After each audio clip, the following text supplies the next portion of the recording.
दोस्तों इस वक्त हम मौजूद है जयपुर नगर निगम हेरिटेज वार्ड नंबर 76 के पार्षद जो राजस्थान के यंगेस्ट पार्षदों में आते हैं। इनका नाम है सोहेल मंसूरी और आज हम इनसे जानेंगे कि पिछले एक साल में यहाँ के जो पार्षद है इन्होंने जो चुनाव अभियान के दौरान जो वादे किए थे क्या उन वादों पे वाकई में जो खरे उतरे हैं या नहीं। इसी की पड़ताल करने के लिए हम वार्ड नंबर 76 का दौरा भी करेंगे और इनसे भी सवाल जवाब करेंगे कि पिछले एक साल में क्या क्या कार्य किए गए हैं। सर मैं आपका स्वागत करता हूँ आपके इस हमारे FR न्यूज़ चैनल में और मैं जानना चाहूँगा कि पिछले एक साल पहले जब चुनाव लड़ रहे थे आप, उस दौरान आपने वादे क्या किए थे आपकी जनता से? बिल्कुल, चुनाव के दौरान हमने जो वादे किए उस पर हम खरे उतर रहे हैं और हमारे विकास पुरुष विधायक जनाब रफ़ीक खान साहब का हम दिल से इस्तकबाल करते, शुक्रिया अदा करते कि उन्होंने हमने जो वादे किए उनके ज़रिए हमारे वादे हो रहे हैं और हमारी वार्ड नंबर 76 की जनता को भी हम खुश रख रहे हैं। और हमारा सबसे बड़ा जो वादा था ऊंचाई क्षेत्र में रोड का, वहाँ रोड नहीं था, आने जाने में लोगों को काफ़ी परेशानी होती थी, पानी ले जाने में, चलने उतरने में काफ़ी परेशानी का सामना करना पड़ता था। वो हमने रोड बनवाया और विकास पुरुष विधायक जनाब रफ़ीक खान साहब के नेतृत्व में वो रोड का कार्य हुआ। जर्जर हो चुका था, उस रोड को हमने बनवाया। विकास पुरुष विधायक जनाब रफ़ीक खान साहब के द्वारा बनवाया गया, उनके नेतृत्व में वो काम हुआ है। देखिए आपका एक साल पूरा हो चुका है, आगामी जो 4 साल बचे हैं उन 4 सालों में आप जनता के लिए क्या बेहतर करोगे? देखो, आगामी 4 साल बचे हैं तो उसमें हम जनता को बेहतर से बेहतर सुविधा देने की कोशिश करेंगे। वो सुविधा हमारे भी काम आएगी। सबसे बड़ी जो सुविधा है यहाँ सैटेलाइट के रूप में एक हमें गवर्नमेंट हॉस्पिटल जो डेवलप हो जाए तो उससे काफ़ी सुविधा, हद तक की काफ़ी सुविधा मिलेगी। और एजुकेशन की बात करें तो हमारे विकास पुरुष विधायक जनाब रफ़ीक खान साहब ने वन विहार उच्च माध्यमिक विद्यालय जो उसमें कॉमर्स आई, अभी कॉमर्स उनके आने के बाद आई है और हमारी डिमांड ये है कि इसमें साइंस बायो भी आ जाए तो काफ़ी लोगों को सुविधा मिलेगी। और बच्चे जो रोड क्रॉस करके जो मोती कटला स्कूल है हमारे हवामेल विधानसभा क्षेत्र में वहाँ जाते हैं तो वो वहाँ नहीं जाके इस वार्ड में ही पढ़ लें तो ज़्यादा बेहतर है। यहाँ मैं स्थानीय हूँ और कांग्रेस पार्टी से 2008 के अंदर मैंने यूथ का चुनाव लड़ा था। उस टाइम पे मैं राजनीति में आया था और 2014 में मेरा जो टिकट था कांग्रेस पार्टी से पार्षद का वो हो गया था, मगर 3 संतान का नॉर्म्स की वजह से मैं चुनाव नहीं लड़ पाया। उसके बाद मैं लगातार जनता के लिए कार्य करता रहा। विधायक रफ़ीक खान जी आदर्श नगर के अंदर कैंडिडेट बन के आए, मैं उनके साथ जुड़ा और उनके साथ जुड़ने के बाद मैंने उनसे जो डिमांड की, हमारे विकास पुरुष रफ़ीक खान जी जैसे कि जनता क्लिनिक के लिए मैंने कहा साहब यहाँ अस्पताल की सख्त ज़रूरत है, माइनॉरिटी एरिया है, तो उन्होंने उसके के लिए जनता क्लिनिक दिया। स्कूल, सरकारी स्कूल के अंदर साइंस बायो नीति उसके लिए डिमांड करी, संकाय खुलवाई। 20 लाख रुपए MLA कोटे से विधायक जी ने दिए, आज वो निर्माण हो रहा है वहाँ। तो जनता से वादे तो कम किए, काम ज़्यादा किया है। जो वादे किए हैं उससे भी ज़्यादा काम विधायक जी के माध्यम से हमारे वार्ड में चल रहे हैं। जैसे कि बात करें अपन कि आपने जो वादे किए थे वो वादों से ज़्यादा की, तो सड़क को लेकर अभी तक कितना क्या कार्य हुआ है अभी तक आपका? सड़क को लेके जैसे वन विहार पिछले 20 वर्षों से सड़क नहीं थी, वहाँ थी तो थी मगर 20 साल से कोई रोड का कार्य नहीं हुआ था कभी। जब मैंने विधायक जी को इस चीज़ के लिए कहा तो विधायक जी ने इसके लिए कहा कि ठीक है जल्द से जल्द डलवाएंगे और वो 95%, आप समझ रहे 95% वन विहार को कंप्लीट नई रोड दे दी है और वो 5% जो है वो सिर्फ गलियों का है और वो भी जल्द से जल्द मैं उसको पूरा कराऊंगा पिछले एक साल के अंदर अंदर। और पार्क के जो विकास है, 3 पार्क डेवलप हो गए। इसके अंदर एक तो ग्रीन पार्क है, बड़ा शानदार डेवलप हुआ है। उसके अंदर वहाँ से कमेटी बना के और उनकी देख रेख के अंदर वो अच्छे से मेंटेन किया है। और एक लंबा पार्क है वन विहार वाला, उसको भी बढ़िया मेंटेन किया है। विकास तो हो गया, बाकी वहाँ कमेटी बना के जल्द से जल्द वहाँ गार्डन को रूप में बदल दिया जाएगा उस पार्क को। और सीवरेज है, कई जगह सीवरेज की जो परेशानियाँ थी वो परेशानियाँ ख़त्म हो गई हैं। जहाँ जहाँ दिक्कतें आती थी, जो पॉइंट मुझे मालूम था कि यहाँ इस चैम्बर बनने हैं, यहाँ पे सीवर डलनी है, तो वहाँ मैंने सीवर डलवाई नहीं, वो परेशानी हमेशा के लिए सॉल्व हो गई।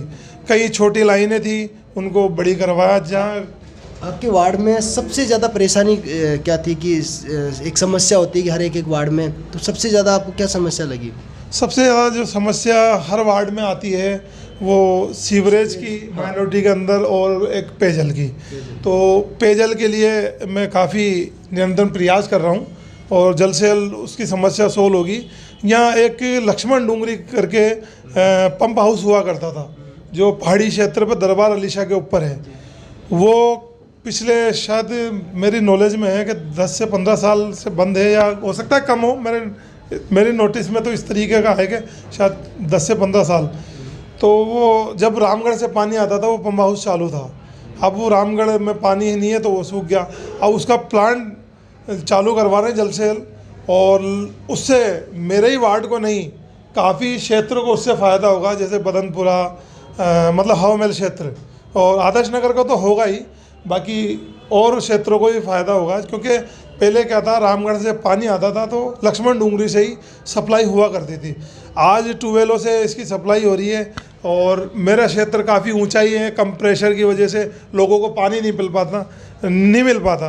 तो इसलिए मेरा प्रयास है कि जल्द से जल्द वो प्लांट को मैं चालू कराऊं, और इस पर मैं 2-3 दफ़ा मीटिंग ले चुका हूं अधिकारियों से और मेरी बात है, और एमएलए साहब को भी अवगत करा चुका हूं। एमएलए साहब भी काफ़ी प्रयास कर रहे हैं और अल्लाह ने चाहा तो जल्द से जल्द इससे निजात मिलेगी। बस दुआ ये है कि ऊपर वाले के हाथ में है पानी बरसाना, बस अल्लाह अगले नेक्स्ट साल जो आ रहा है उसमें बिसलपुर को पूरी तरीके से भर दें तो सभी को परेशानी ख़त्म हो जाएगी। मेरी कोशिश ये है कि ऊपर जल्द से जल्द वो प्लांट चालू हो जाए और बिसलपुर भर जाता है तो पानी की कहीं कमी नहीं आने दूंगा। मेरे वार्ड में पूरे ऊंचाई के क्षेत्र में फुल प्रेशर से पानी मिलेगा, जो पहले कभी 10 से 15 साल पहले मिला करता था। बात करें शिक्षा की, तो शिक्षा पर अभी तक आपके द्वारा क्या कार्य हुआ है? वैसे तो विधायक कोटे में शिक्षा का कार्य आता है, लेकिन एक पार्षद चाहे तो वो करवा सकता है, शिक्षा के कार्य को भी सौगात दे सकता है, तो उस पर आपने अभी तक क्या किया? हमारे यहाँ सरकारी स्कूल है, राजकीय उच्च माध्यमिक विद्यालय वन विहार, तो वो काफ़ी बड़ा है। उसके अंदर पहले 1000 स्टूडेंट हुआ करते थे। कोरोना काल की वजह से अभी काफ़ी लोग गुर्बत में हैं, बड़ी परेशानी में हैं, तो वहाँ एडमिशनों की बड़ी दिक्कत थी। तो वहाँ पे एचएम को मैंने कहा कि आप एडमिशन तो करो और अपन इसके अंदर सब्जेक्ट भी खुलवाएंगे, जो जो आपको ज़रूरत पड़ेगी वो मैं विधायक जी से करवाऊंगा। तो उसी के अंदर मैंने विधायक जी से कमरों की डिमांड करी, तो उन्होंने कमरे 20 लाख रुपए दिए अपने एमएलए कोटे से, और वो निर्माण का कार्य चल रहा है अभी प्रेजेंट में। और मैंने वहाँ साइंस बायो उसके लिए भी कही है, और एक संख्या खुल गई है उसके अंदर, और कॉमर्स खुल गई है। और जैसे जैसे ज़रूरत पड़ती है स्टूडेंटों को वो सारे कार्य इंशाल्लाह जल्द से जल्द होंगे वहाँ। जैसे कि अभी कमरों की ज़रूरत है, अभी बच्चे पहले 1000 थे अब 2000 हो गए, तो वहाँ पे टीचरों की भी ज़रूरत है, तो टीचरों के लिए लेटर लिख दिया मैंने, और जल्द से जल्द वहाँ टीचर और बढ़ाए जाएंगे। सर, जो आगामी जो 4 साल बचे हैं, उन 4 सालों में अपनी वार्ड की जनता के लिए आप क्या बेहतर करेंगे? जनता के लिए जो भी उनकी दिक्कतें हैं उसके लिए मैं हमेशा खड़ा हूँ उनके साथ में।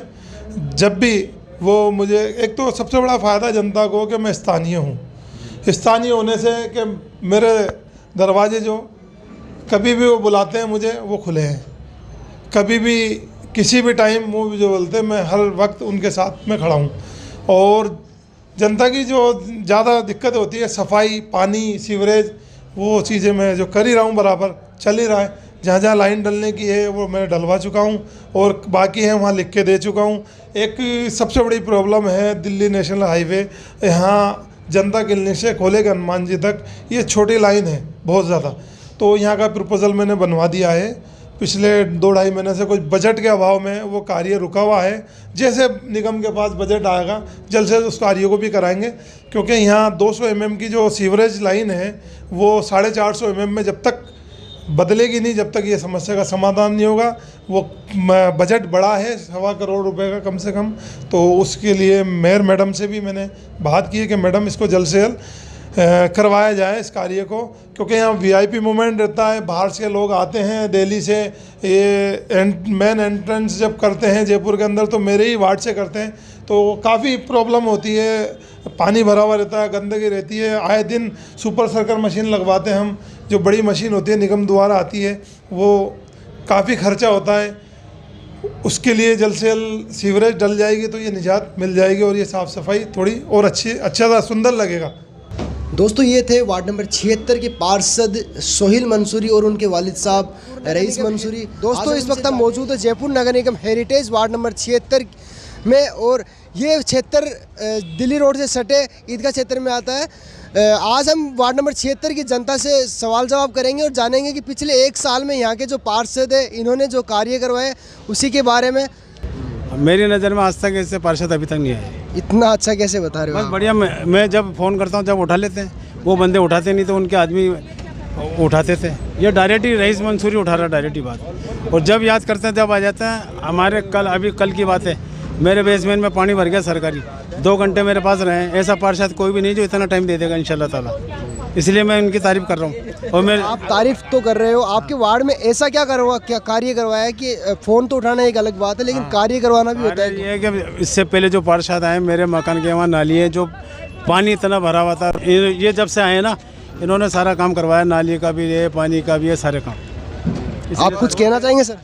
हाँ सर जी, हमारे यहाँ पर ये जो रईस भाई मंसूरी जो पार्षद हैं वाकई बेहतरीन और बढ़िया काम करवा रहे हैं। हमारे क्या काम करवा रहे हैं बेहतरीन?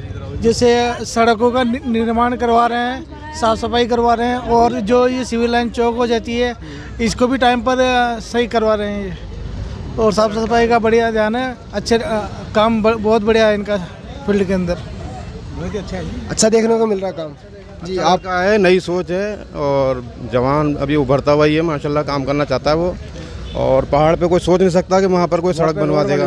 पहाड़ तक पे सड़क बनवा दी बच्चे ने। रोड है, उम्मीद नहीं है। खुद रईस मंसूरी ने अपने हाथ से माल मलबा ये डाला खुद ने। देखिए कर सकते हैं, वहाँ कोई सोच नहीं सकता, गिरते पड़ते हुए जाते हैं बच्चे हैं, बूढ़े। रईस मंसूरी ने खुद ने परात उठा कि आपके पार्षद से जब हम बात कर रहे थे उन्होंने कहा कि 95% तक रोड बनवा चुके हैं आपके वार्ड में, क्या वो बात सही है? बिल्कुल सही है। सही है, ऊपर जाकर हाँ ऊपर सही है सर, ऊपर जाकर पहाड़ की तरफ रहता हूँ, पूरे गली गली में रोड डलवाया। सर आपका नाम? यूनुस अली जी है। यूनुस अली जी से हम बात करेंगे कि पिछले 1 साल में यहाँ के जो पार्षद है इन्होंने क्या कार्य करवाए उसके बारे में। इन्होंने बढ़िया कार्य करवाया। जो है पहले के पार्षदों में इन पार्षदों में फ़र्क है। पहले के जो कार्य थे ना वो काफ़ी लेट हुए थे और अभी जो कार्य हैं वो बढ़िया हो रहे हैं। हमारे यहाँ समस्या जो है रोड की थी सबसे ज़्यादा। जो रोड पे आज रईस मंसूरी जो है उनके लड़के सोहिल मंसूरी जो पार्षद हैं यहाँ के, उन लोगों ने आज यहाँ पे बहुत कुछ काम करा, उनको दिल से हम धन्यवाद देना चाहते हैं। क्या काम किया यहाँ? काम ये देखो आप, इस पहाड़ पे इतनी ऊंचाई पे उन्होंने ये रोड डाल दिया, ला के लाइट आ गई। इतने पार्षद आए, किसी ने नहीं करा ये काम आज तक। ये सोहिल मंसूरी ने आते ये काम को करा। उनके वालिद साहब रईस भाई जो है वो जिम्मेदार आदमी हैं जिन्होंने इस लाइट को यहाँ लगवाई, पहाड़ के ऊपर ये रोड डलवाया। हम सब पहाड़ वाले उनको दिल से धन्यवाद करना चाहते हैं। रोड और इसके अलावा और क्या समस्या थी आपके यहाँ? ये हमारे यहाँ समस्या पानी की थी। पानी की समस्या तो उन्होंने पार्षद बनने से पहले ही पूरी करवा दी थी हमारी। पार्षद तो बाद में बने, उससे पहले हमारी पानी की समस्या उन्होंने करवाई। आज हमारे यहाँ बोरिंग भी लगा हुआ है और ये रोड भी डल गया, लाइट भी लग गई। समझे? आप कुछ कहना चाहेंगे सर? हाँ साहब, हमें बहुत परेशानी थी यहाँ रोड के बारे में। आने जाने में तकलीफ़ बहुत थी, चलने फिरने में तकलीफ़ थी। ये पार्षद जी आए, इनका हम बहुत धन्यवाद देना चाहते हैं जिन्होंने यहाँ पे रोड डलवा दिया। आप कुछ कहना चाहेंगे? पानी वगैरह सब आ गया वैसे तो, और लेकिन मीठा पानी आ जाए बस ये और दिक्कत है थोड़ा, इसके लिए सब परेशान हो रही। देखो अभी भी सारी औरतें नीचे हैं बेचारी।